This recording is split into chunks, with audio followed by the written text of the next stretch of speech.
Hello everyone, this is Drew with Drew Drives. Today we're going for a drive in this 2022 Toyota Supra 3.0. 3-liter twin-turbo inline 6. It's the B58 engine, which I love. It's got 382 horsepower. I'm a huge BMW guy, so I've always loved the new Supra. You know, it's a amazing engine. Obviously, I love BMW interior, so this is literally a BMW interior. I love this gauge cluster, which is unique to the Supra. It's really cool.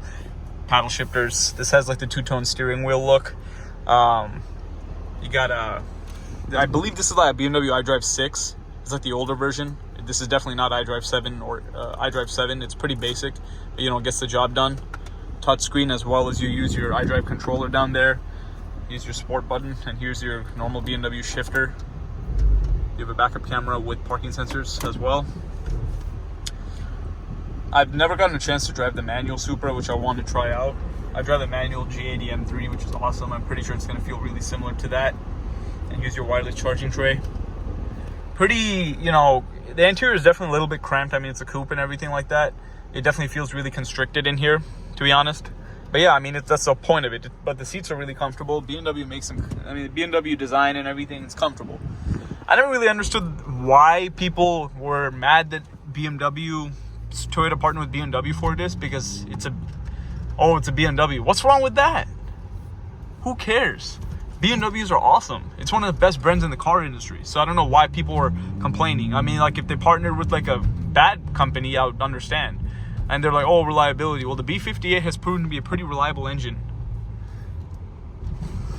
Hey, enough about my rant. Let's go on this drive. Let's put it in sport.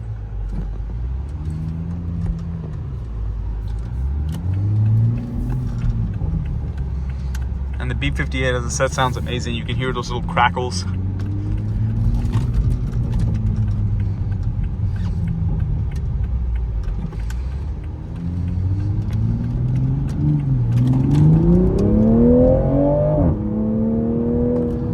Well, that sounds pretty dang good.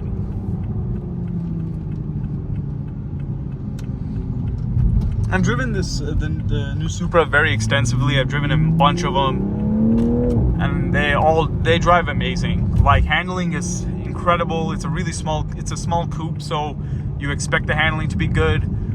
The transmission's a ZF8, which is phenomenal. You're not gonna ever hear me say anything bad about a BMW product. I love BMW. Like, look how good that sounds. That's amazing. The car is really fast. It feels really well built. B58 is one of the best engines right now. Really easy. You can get a lot of power out of it if you modify it properly. Even stock, it's amazing. I'm the kind of guy who doesn't modify his cars. Like, if I had a B58, I wouldn't really modify it. Like, I don't modify my M3 at all. I did nothing to it. It's already way too fast for me. Yeah, I love this car. This is awesome. And if you want something unique, you can get this. You're not gonna really... It's a pretty unique car.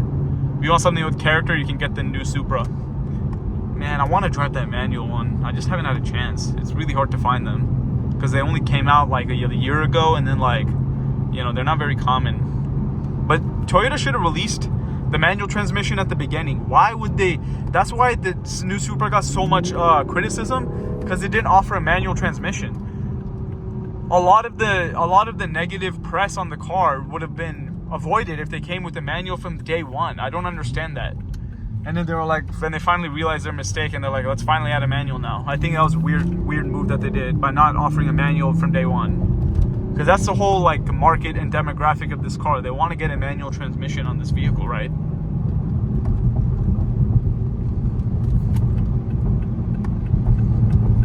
Yeah, I love the car. Sounds amazing, drives amazing, looks really good.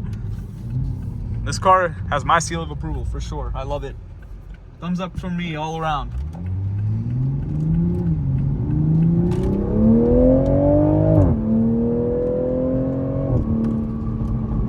Pretty awesome.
let's go for a quick walk around of this Toyota Supra.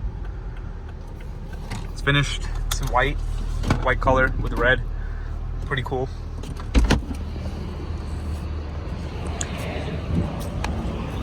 It's a little bit hard for me to get in and out. Definitely if you're on the taller side, it might be a little difficult. This has Michelin Pilot Super Sport tires. Pretty nice.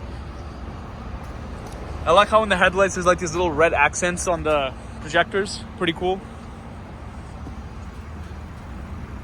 This one has the color matched reflectors. With the GR Super badge over there.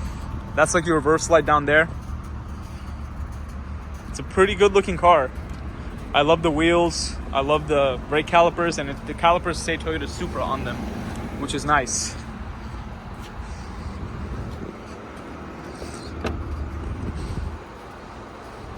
This is a really good looking car, and the pearlescent flake in the white paint, super nice. And I just almost fell there.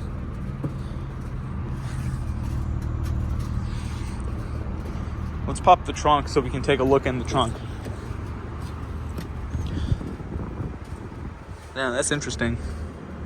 I wonder how you pop the trunk in this car. Let's figure it out.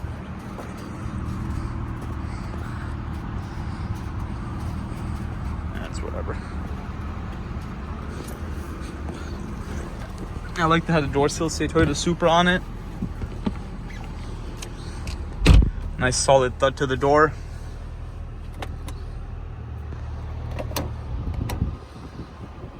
And then why don't we can just look through the infotainment real quick. Hit map. It'll go to your built-in factory navigation. Hit media. You can see your radios. Toyota Supra assistance. But yeah, as I said, I think that's iDrive 6. It's pretty simple. Nothing too fancy about that one. Safety system. And I guess you can't open this. But yeah. And you also have a JBL sound system. But yeah, that's about it. Thank you for watching another video of Drew Drives. Please consider subscribing if you enjoyed this video. And I'll catch you on the next one. I'm out.